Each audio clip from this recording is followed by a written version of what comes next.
Joel Emerson. Thanks for joining me on Louisiana Lefty. Oh, thank you for having me, Lynda. It's a pleasure. I've been looking forward to this day for months now.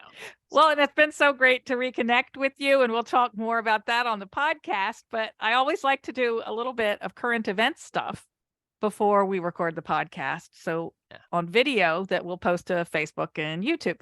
Current events, but also data. I've been really obsessed with youth voter turnout data because I think that's critical and key to Democratic success. And I was just looking before we got on, we talked a little bit about it, about some of the youth voter turnout stats from the last 3 midterm elections. 2014, there was sort of a 25% youth voter turnout in a lot of the states, typical of low voter turnout for young people. But there was a huge bump in 2018, which was that year when we knew we had to flip the House. Donald Trump was president, and we knew we really needed to flip the House to kind of save democracy. And there was that big push for that. Right.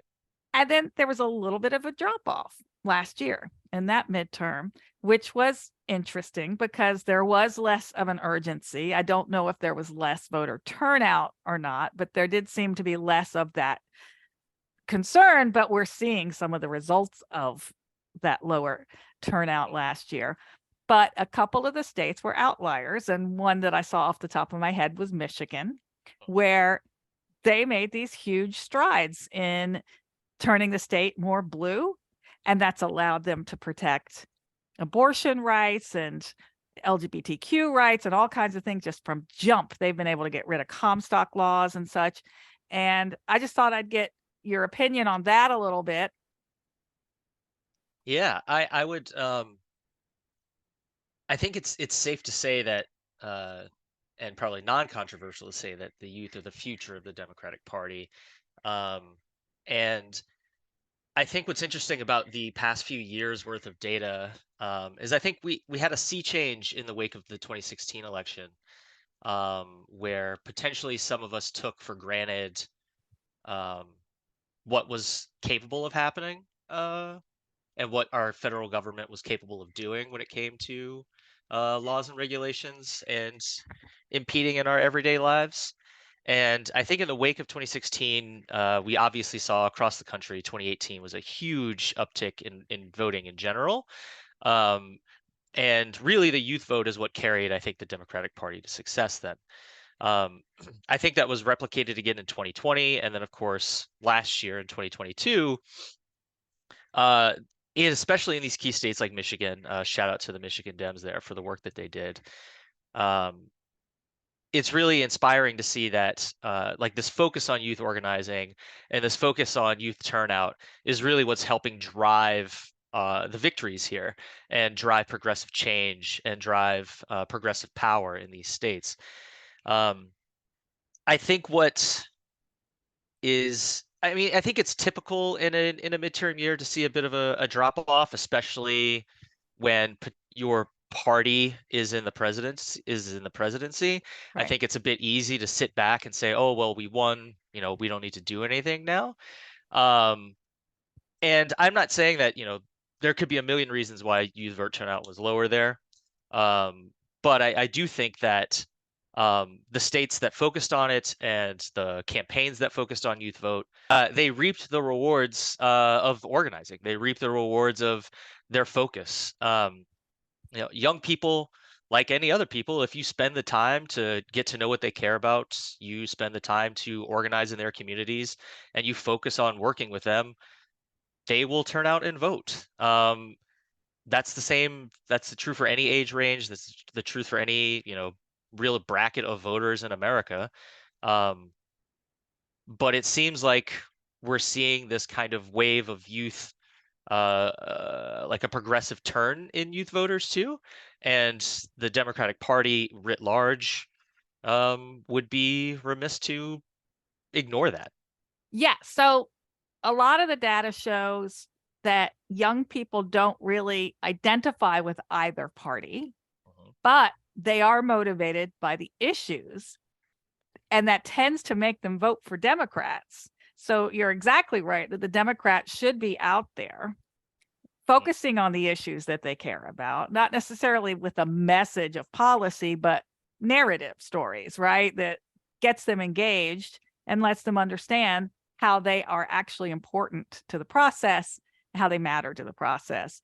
And so what I had also hinted to you about before we started recording, but stopped short of telling you, was on the Simone Sanders show this weekend on MSNBC. I posted a little short video from this on Twitter. An amazing story. A woman from Tennessee, from Nashville, in a group there, Tequila Johnson is her name, had come on to say that her organization, I believe their name is the Equity Alliance, has been working on voter registration and youth vote in particular. And she said they just sat down early this year to set their goals for the year. And they were basing it on the last couple of years of organizing and the success they've had and the numbers they had done so far. And after that Tennessee 3 incident, where the Justins got expelled, and where they showed up for the kids and stood up for the kids, the issues that the kids cared about, their voter registration goals for the year have already been surpassed. It did not take them the full quarter to finish their voter registration goals for the year. So that was an amazing stat to me, that it wasn't that they were doing more work. It's just that inspiration in the kids from seeing people who look like them, who are their age, who care about the things they care about, are out there representing them and fighting for them. That motivated them to get engaged.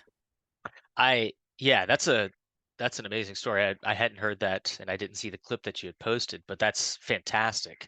And I think that's maybe indicative of, in general, what I would consider one of the biggest threats to democracy is apathy. And if you live in a traditionally conservative, quote unquote conservative state, and you feel like your voice may not matter because the way it's being run by your state legislature or your governor, and you're uninspired to vote, but then there is an overstep to a degree, which happened in Tennessee. And you see folks out there look like you, they represent you, they're out there fighting for you. Um, it inspires you. It makes you believe that you can make a difference. Like that's the enemy, or that's the opposite of apathy. There is the belief that your impact matters and that you can make a difference by a simple act of registering to vote, and of course voting when it matters. And I think like these folks who are registering to vote in Tennessee, the best thing elected officials there can do is to listen to what they're asking for and to try to enact change um, based on what these new voters and these youth voters are asking for. Because the flip side can happen too, is if they register to vote and the people that they help elect don't change, they don't listen, they don't act like policymakers there to protect they're there to protect their constituents. The people could just say, well, I registered to vote and I voted, and now it's more of the same, so why vote again?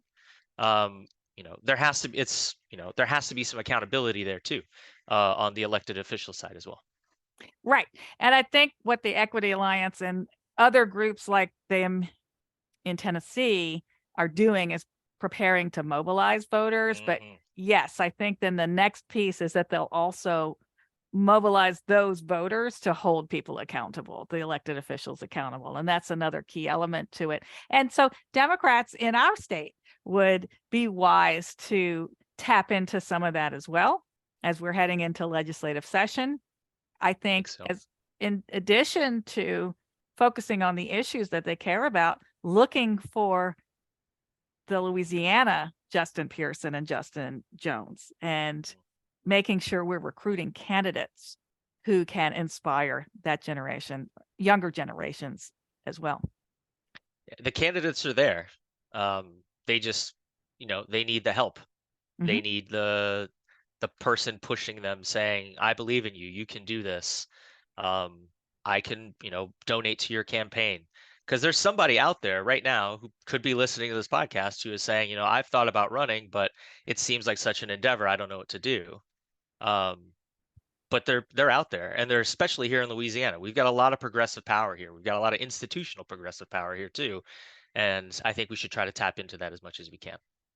Well, I'm excited to talk to you on the podcast because we're going to talk about Mary Landrieu 2014, but also some of the stuff you're working on now, which will address some of that. So Sounds good. Sit tight. We'll get to the podcast.